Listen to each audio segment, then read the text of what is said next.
ஒரு பார்வை இல்லாதவன், அவனுக்கு பார்வை கிடைக்கிறது. கண்ணுக்கு ஆப்ரேஷன் பண்ணி 2 பார்வையும் 2 கண்ணிலையும் நல்ல பார்வை வந்துடுச்சுன்னா என்ன பண்ணுவான் முதல்ல? தனக்கு இத்தனை நாட்கள் உதவி வந்த அந்த கைக்கோல் இருக்குல்ல, குச்சி, அதை அப்படி தூக்கி போட்டுருவான். அது போலதான் வாழ்க்கையில நாம பலருக்கு உதவுவோம். நம்மால் அவர்கள் ஏதோ ஒரு எட்டாத உயரத்திற்கு போயிருப்பார்கள்.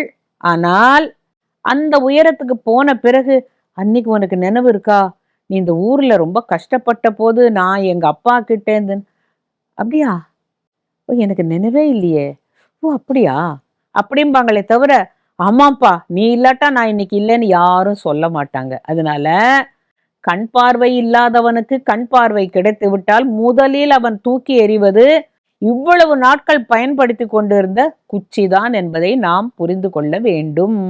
இதுவும் நீங்களே சொல்லிடுவீங்களே கசப்பான உண்மை.